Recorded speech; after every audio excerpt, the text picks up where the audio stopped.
وعلى آله وأصحابه أجمعين وعلى من والاهم وتبعهم بإحسان إلى يوم الدين أما بعد.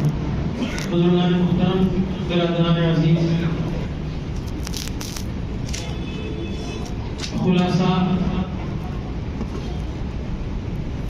دوسرے پارے کے بہت سے تیسرے پارے کا آدھا یعنی سوا پارہ. کل ہم اتفاق سے سورہ فاتحہ کا خلاصہ چھوٹ گیا. آج ہم اس کو بیان کرتے ہیں، پھر آگے بڑھتے ہیں. بسم اللہ الرحمن الرحیم. سورہ فاتحہ، فاتحہ کے معنی آتے ہیں آغاز، کسی بھی چیز کا افتتاح، آغاز. اس وجہ سے اس کو سورہ فاتحہ کہتے ہیں. قرآن مجید میں ایک واحد سورت ہے جو مکے میں بھی نازل ہوئی ہے، مدینے میں بھی نازل ہوئی ہے. آپ صلی اللہ علیہ وسلم نے ایک صحابی کا ہاتھ پکڑ کر ارشاد فرمایا کہ میں کیا تمہیں ایک ایسی چیز نہ بتاؤں، مسجد سے نکلنے سے پہلے میں تمہیں ایک چیز بتاؤں گا. چنانچہ وہ انتظار میں تھے. جب مسجد سے نکلے تو انہوں نے کہا یا رسول اللہ صلی اللہ علیہ وسلم، آپ نے فرمایا تھا کہ مجھے ایک چیز آپ بتائیں گے. تو آپ صلی اللہ علیہ وسلم نے فرمایا یہ سورہ فاتحہ ہے، یہ سبع مثانی ہے. سبع مثانی کا مطلب ہوتا ہے یہ 7 آیات ہیں جو بار بار بار بار بار بار پڑھی جاتی ہیں. اب آپ نے دیکھا نماز تراویح میں، سنتوں میں، نفل میں، فرض میں، تنہا پڑھے، جماعت کے ساتھ پڑھے.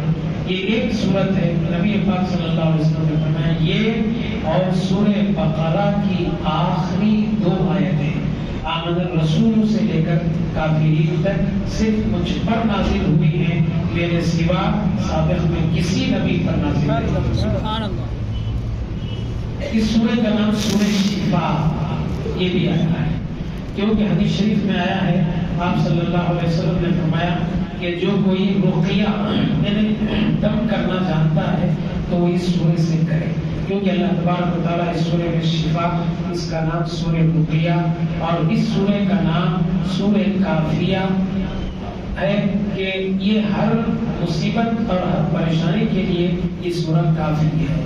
حدیث قدسی میں آیا ہے کہ میں نے سورہ فاتحہ کو میرے اور میرے بندے کے درمیان تقسیم کر دیا ہے. ابتدائی جو آیات ہیں جیسے الحمدللہ رب العالمین الرحمن الرحیم مالک یوم الدین، یہاں تک ایاک نعبد و ایاک نستعین، یہاں تک صرف رب کی تعریف، رب کی بڑائی، رب کی بزرگی، رب کی جو ہے توحید اور سب کچھ اس میں ہے. اس کے بعد ایاک و ایاک نستعین، یہاں سے ہمارا شروع ہوتا ہے کہ ہم تیری ہی عبادت کرتے ہیں. اس کے بعد اہدنا الصراط المستقیم، الہی ہم کو سیدھے راستے پر چلا. تو آدھا میرے لیے ہے، آدھا میرے بندے کے لیے ہے، اور میرے بندے کے لیے وہ ہے جو اس نے مانگا میں نے عطا کر دیا. تو بندہ کیا مانگ رہا ہے؟ الہی مجھے، میں تجھ سے مدد مانگتے ہیں. حضرت بندہ نواز کیسو دراز رحمۃ اللہ علیہ یہاں ایک لطیف پیاری بات کرتے ہیں کہ دیکھو لوگوں، ایاک نعبد و ایاک نستعین، پہلے عبادت ہے اس کے بعد مدد ہے. پہلے عبادت ہے، پہلے تم رب کی عبادت کرو اس کے بعد تمہاری مدد خود بخود کی جائے. لیکن بندہ الٹا کرتا ہے، پہلے مدد مانگتا ہے، عبادت سے جی چراتا ہے. فرمایا نہیں، سورہ فاتحہ میں پہلے ایاک نعبد، ہم تیری ہی عبادت کرتے ہیں. جب آپ قرآن مجید کو سنیں، حدیث شریف میں تو یہاں تک آیا ہے اتلوا القرآن وابکوا، قرآن مجید پڑھو اور رو.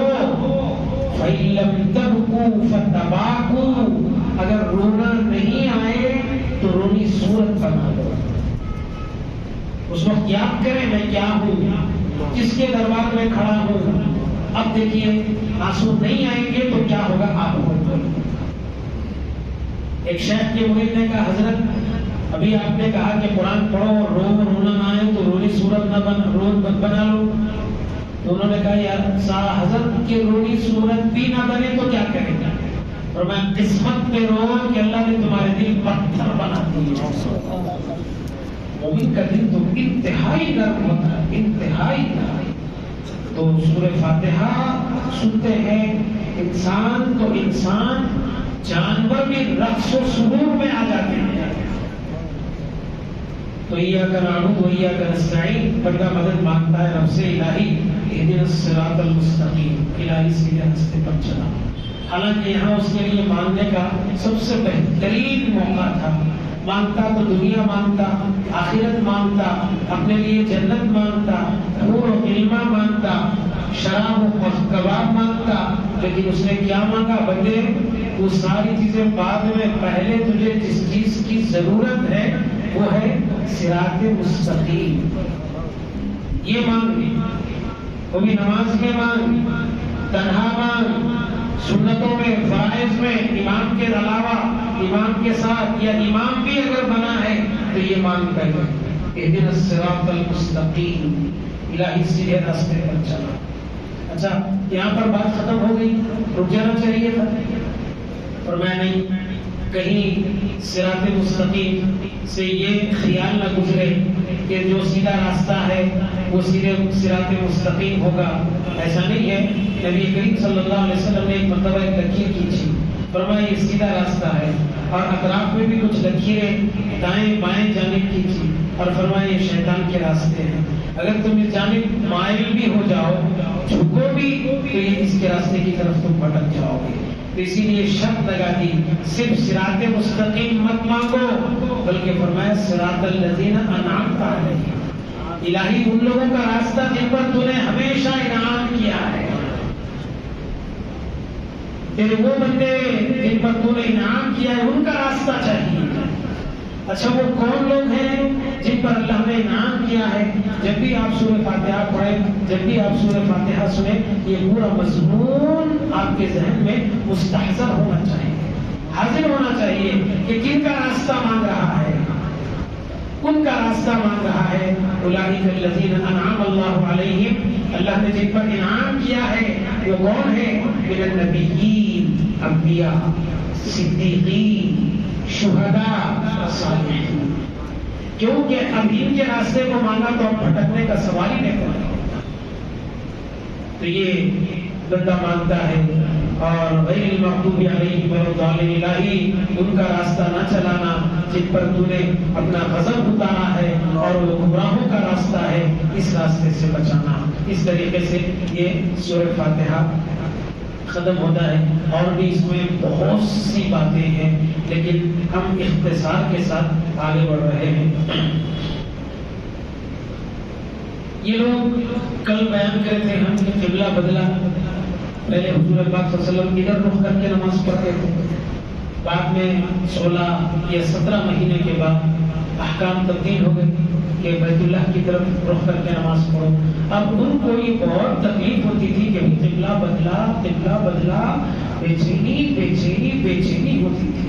یہاں پر اللہ تبارک و تعالیٰ صاف الفاظ میں فرمائے، ایک ہی یہ نہیں ہے کہ تم اپنے چہروں کو قبلے کی طرف، مغرب کی طرف یا مشرق کی طرف کرو، بلکہ نیکی تو یہ ہے جو اللہ اور اس کے رسول پر ایمان لائے اور آخرت پر ایمان لائے.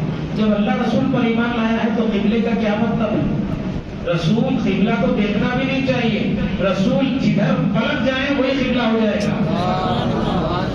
اللہ اس کے رسول پر ایمان کا مطلب بھی، اللہ اس کے رسول پر ایمان کا مطلب بھی ہے. پھر یہ بول رہے کہ نہیں قبلہ بدلا، یہ سابقہ انبیاء کا قبلہ تھا، وہ آدم کا قبلہ، وہ فلاں کا فلاں فلاں. اب نہیں، احکام آ گئے، اب تجھے قبلہ نہیں دیکھنا ہے، نبی کو دیکھنا ہے. نبی جدھر رخ کرے وہی تیرا قبلہ ہے، کیونکہ اللہ نے بھی نبی کی وجہ سے قبلے کو بدلا ہے. یہ بار بار ان کا ذکر فرمایا. پھر یہاں پر قریبی رشتہ دار، یتیموں، مسکینوں اور مسافرین کے ساتھ اور غلاموں کے ساتھ، مانگنے والوں کے ساتھ اس نے سلوک کرنے کی تعلیم دی. نماز قائم کرنا، زکوٰۃ دینا. دیکھو نماز کے ساتھ زکوٰۃ کا ذکر ہر جگہ آیا ہے، ہر جگہ آیا ہے. بہت کم مقامات ایسے ہیں جہاں پر سنگل نماز کا ذکر ہوا ہے، زکوٰۃ کا ذکر نہیں ہوا ہے. پھر یہاں پر قصاص کا ذکر ہوا. اس کے بعد جو ہے اللہ نے فرمایا قصاص کا مطلب یہ ہوتا ہے ایک آدمی کو کسی نے مارا تو اب وہ گھر والے اس کو مارے. اگر مارنے والا آزاد تھا تو آزاد کو ماریں گے اس کے بدلے میں، غلام تھا تو غلام کو ماریں گے، عورت تھی تو عورت کو ماریں گے. یہ ایک جان کے بدلے میں ایک جان چلی جائے گی تو بعد میں جو ہزاروں خون قتل ہونے والے ہیں وہ بچ جائیں گے. اسی لیے اللہ نے فرمایا وَلَكُمْ فِي الْقِصَاصِ حَيَاتٌ، قصاص میں تمہارے لیے حیات ہے. حیات کا مطلب زندگی ہے. آگے جو لوگ قتل کرنے کا ارادہ کیے وہ سب رک جائیں گے، نہیں بھائی ہمارے تو ہم بھی مریں گے اس کے بدلے میں. تو یہ حیات ہے اور اس واسطے ہے تاکہ جو تم میں عقل مند ہے وہ اس بات کو اچھی طرح سمجھ سکے. اس کے بعد وصیت کا ذکر ہوا کہ وصیت کی کتنی اہمیت ہے. وصیت اور وہ نصیحت میں فرق ہے. نصیحت میں خیر کی بات ہی ہوتی ہے، لیکن ہو سکتا ہے کہ آدمی اس میں جھوٹ بھی بولے. وصیت میں جھوٹ نہیں بولتا کیونکہ وصیت بالکل اس کے آخری الفاظ ہوتے ہیں اور یہ سوچتا ہے کہ اب تک جو کیا کم سے کم اس میں تو نہیں کرنا چاہیے. تو وصیت کا بڑا اعتبار ہے. اس کے بعد روزوں کی فرضیت کا ذکر فرمایا کہ لوگوں تم پر روزے فرض کر دیے گئے ہیں جیسا کہ تم سے پہلے والی امتوں پر بھی فرض تھے تاکہ تم متقی پرہیزگار بن جاؤ. اور اس کے بعد فرمایا یہ بہت زیادہ دن نہیں ہے، پورا سال نہیں ہے، بلکہ چند دن ہے. جو تم میں بیمار ہے اس کے لیے اجازت ہے، جو مسافر ہے اس کے لیے اجازت ہے، اور جو لوگ روزہ نہیں رکھ سکتے ہیں، ایسے شیخ ہیں، ایسے بوڑھے ہیں کہ بالکل ان سے صحت یابی کی کوئی امید نہیں ہے، ایسے لوگوں کے لیے بھی چھوٹ ہے. اور سفر میں اگر تم روزہ رکھنا چاہتے ہیں تو رکھ سکتے ہیں، نہیں تو بعد میں اس کو پورا کریں. پھر رمضان کی تعریف کی گئی کہ رمضان مبارک وہ مہینہ ہے جس میں قرآن مجید نازل ہوا، اور یہ قرآن مجید ساری انسانیت کے لیے ہدایت ہے، صرف مسلمانوں کے لیے یہ ہدایت نہیں ہے. اور قرآن اور نبی مسلمانوں کے نبی، مسلمانوں کی کتاب نہیں. وما ارسلناک الا رحمۃ للعالمین فرمائے، للمسلمین نہیں فرمائے. اس کے بعد سحری کا ایک وقت، اس زمانے میں گھڑیاں نہیں تھے، سیرن نہیں تھے، الارم نہیں تھے، تو ہوتا یہ تھا کہ کب تک کھانا چاہیے کب تک نہیں کھانا چاہیے. تو یہاں پر اللہ تعالیٰ نے ایک مثال دے کر سمجھایا کہ دو ڈوریاں، ایک سفید ڈوری ایک کالی ڈوری اپنے ساتھ رکھو اور دیکھو کالی کالی نظر آنے لگے، سفید سفید نظر آنے لگے تو سمجھ لو کہ سحری کا وقت ختم ہو گیا ہے. یہ اس زمانے کی باتیں ہیں جس میں گھڑی وغیرہ کا انتظام نہیں تھا. پھر اس کے بعد چاند کے بارے میں فرمایا گیا کہ چاند کیا ہوتا ہے. فرمایا کہ اس میں لوگوں کے لیے اوقات ہیں اور حج کے موسم بتاتا ہے اور یہ دیگر چیزیں ہیں. اس کے بعد پھر جہاد کا ذکر ہوا، پھر اس کے بعد حج اور عمرے کا ذکر ہوا. اس کے بعد فرمایا کہ حج معلوم مہینوں میں کرنا چاہیے، ایسا نہیں کہ جب چاہیں آپ کریں. شوال، ذوالقعدہ، ذی الحجہ کے 10 دن، یہ 2 مہینے 10 دن ہیں حج کے. اور حج ایسا ہونا چاہیے اس میں گالی گلوچ، فسق و فجور، جھگڑا کسی سے نہیں ہونا چاہیے. ایسا کوئی حج کرتا ہے تو ایسا ہے گویا وہ آج ہی ماں کے پیٹ سے پیدا ہوا ہے، وہ گناہوں سے اتنا پاکیزہ ہو جاتا ہے.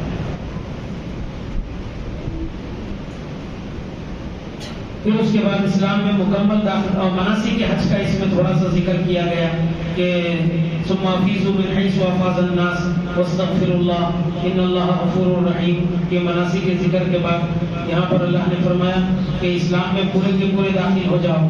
یہ تھوڑا ادھر کا، تھوڑا ادھر کا، تھوڑا یہودیوں کا، تھوڑا نصرانیوں کا، تھوڑا کافروں کے، یہ جو رسم رواج تم کر رہے ہو یہ بالکل غلط ہے، اس طریقے سے مت کرو. جب مسلمان ہیں تو پورے کے پورے مسلمان ہو جاؤ.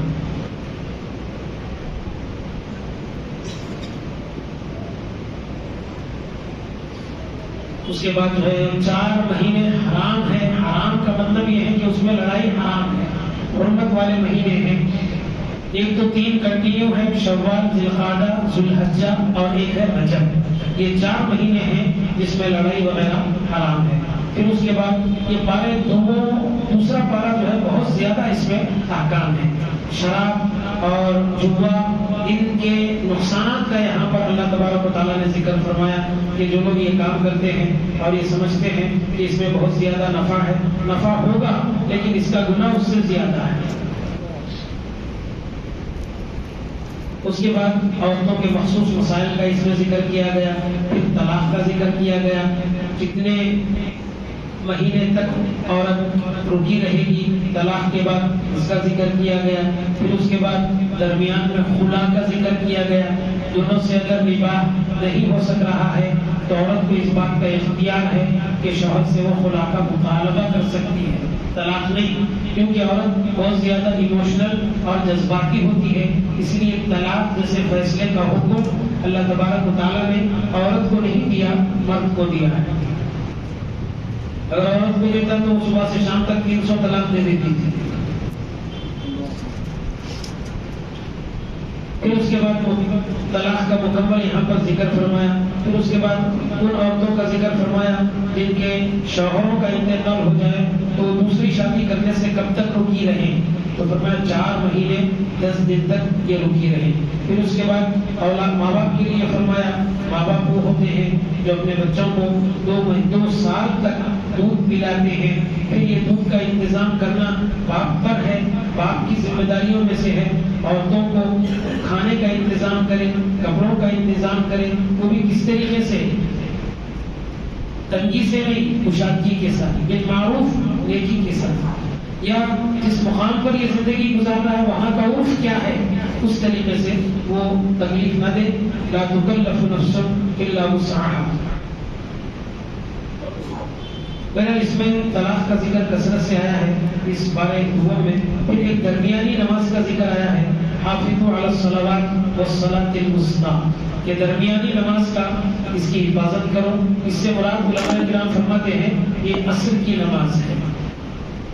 وقوموا للہ قانتین، اور رب العالمین کی بارگاہ میں خاموش ٹھہرو. خاموش ٹھہرو، بات چیت مت کرو، جمائی نہ لو، چھینکیں نہیں. ہاں مجبوری کی صورت میں آ جائے تو الگ بات ہے، لیکن روکنے کی بھرپور کوشش کرنا چاہیے. ڈکار بھی آ جائے تو آواز بالکل کم کر دینا چاہیے، منہ بند کر کے ڈکار لینا چاہیے. جمائی بھی اسی طریقے سے لینی چاہیے.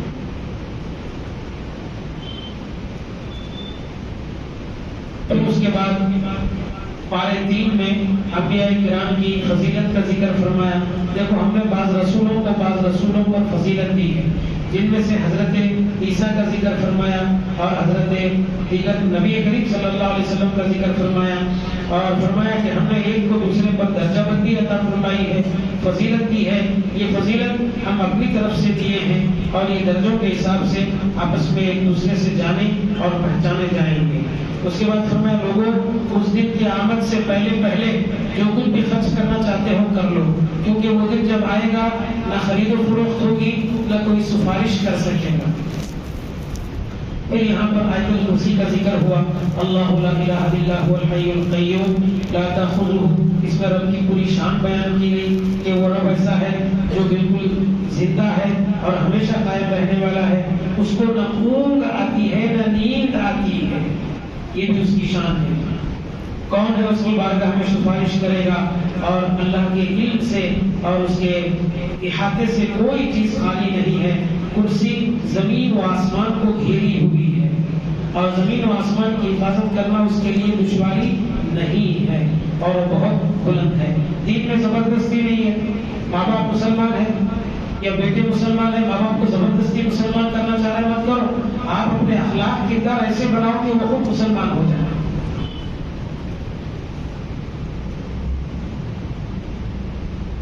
پھر اس کے بعد یہاں پر ابراہیم علیہ السلام اور جو ہے نمرود کا ایک واقعہ ذکر کیا گیا ہے کہ وہ حضرت ابراہیم کو آگ میں ڈالنے کے لیے جب اس سے پہلے بات چیت ہوئی تو فرمایا میرا رب وہ ہے جو زندہ کرتا ہے اور مارتا ہے. یہ نمرود سمجھا کہ ارے زندہ کرنا مارنا کون سا بڑا کام ہے، لہذا جیل میں سے ایک کو بلایا اور ایک راستہ چل رہا تھا اس کو بلایا، جو بے قصور تھا اس کو مار دیا، جو سزاوار تھا اس کو چھوڑ دیا کہ وہ میں بھی کر رہا ہوں.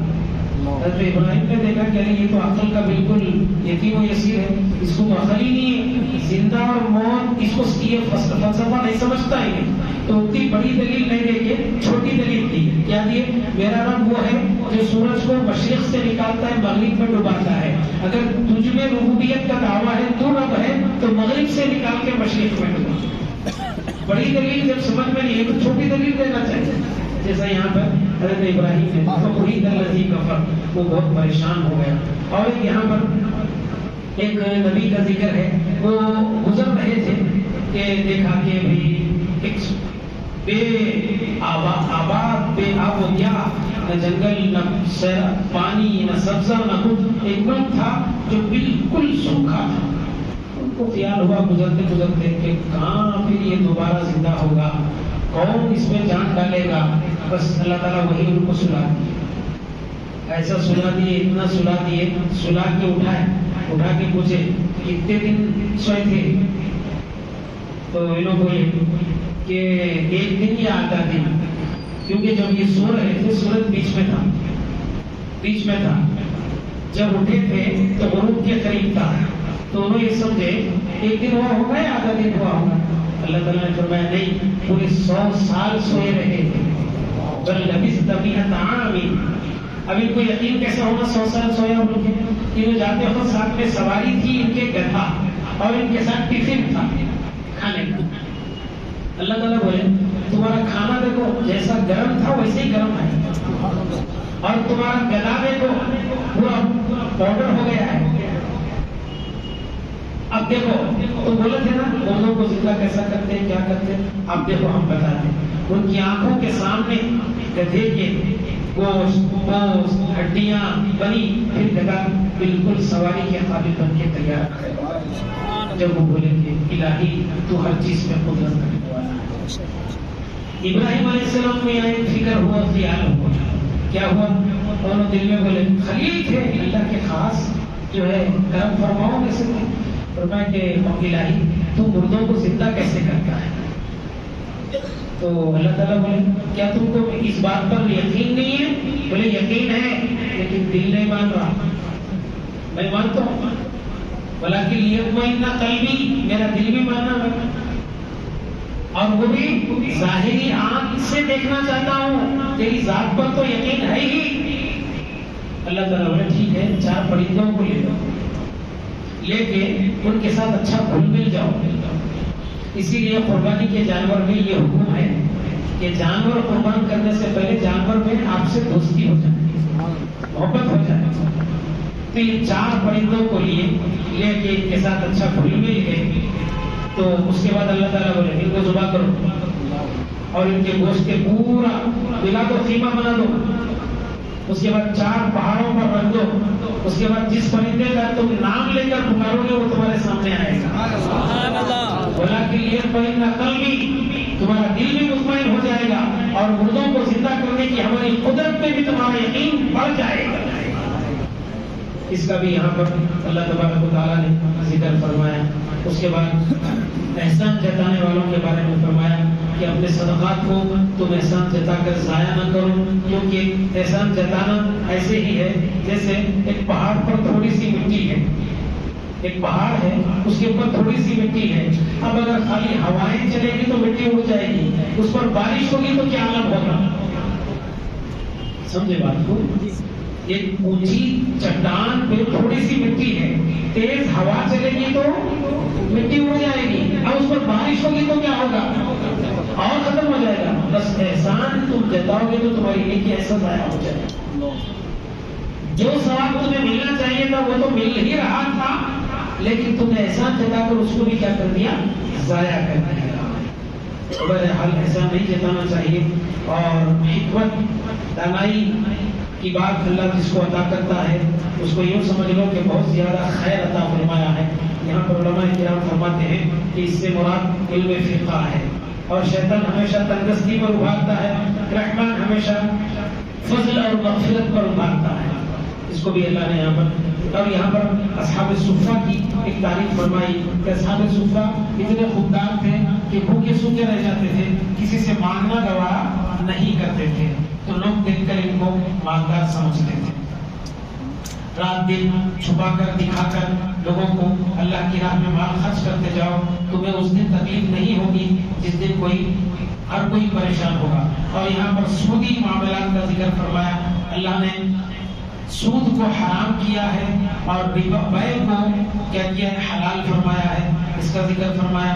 اور سابق میں جو سودی معاملات تھے ان سب کو معاف کر دو اور کامل تجارت کی طرف آ جاؤ، اس کا ذکر فرمایا۔ اور ایک آیت جو سب سے بڑی پورے قرآن مجید میں وہ یہی آیت ہے کہ ایھا الذین آمنوا اذا تداینتم، کسی سے معاملہ کرو تو بھروسے کی امید پر نہ رہو. یہ مت سمجھو یہ میرا بھائی ہے، یہ مت سمجھو یہ میرا کیا کہتے ہیں بیٹا ہے یا بہت زیادہ بااعتماد ہے. اللہ نے نماز کا حکم اتنا لمبا نازل نہیں فرمایا، زکات کا حکم اتنا لمبا نازل نہیں فرمایا، روزے کا ذکر ایک آیت میں فرما دیا، حج کا ذکر آدھی آیت میں فرما دیا. بس جو بات کا ذکر سب سے زیادہ قریب ایک آیت کتنی بڑی ہے معلوم؟ ایک صفحے سے بڑھ کے ہے ایک آیت، پورا ایک صفحہ. وہ کیا ہے؟ جب ایک دوسرے سے تم معاملہ کرو، خرید و فروخت کرو، لین دین کرو، لکھ کر رکھو. تم کو لکھنا نہیں آتا تو کوئی لکھنے والے کو بلائے اور اس پر 2 گواہ بنائے. 2 مرد گواہ اگر نہ ملے، ایک مرد ہو اور 2 عورتیں ہوں، تاکہ ایک دوسری بھولی تو دوسری یاد دلا سکے. کیونکہ عورتوں میں نسیان اور بھولنے کی عادت زیادہ ہوتی ہے. دیکھیے صاحب اتنی بڑی آیت نازل فرمائی. اس کے بعد سورہ بقرہ کی آخری 2 آیتیں جس کے بارے میں حضور نے فرمایا کہ میری امت کے لیے وہ ہے جو اس نے مانگا تو اس کو عطا کر دیا گیا. پھر یہاں پر سورہ آل عمران شروع ہوا ہے، 2 ہی رکوع ہوئے ہیں. انشاءاللہ کل اس کا ذکر ہم شروع کرتے ہیں. اللہ تبارک و تعالیٰ سے دعا ہے جو کچھ کہا گیا ہے، پڑھا گیا ہے، کہنے والے کو، سننے والوں کو عمل کی توفیق عطا فرمائے. ربنا تقبل منا الفاتحہ.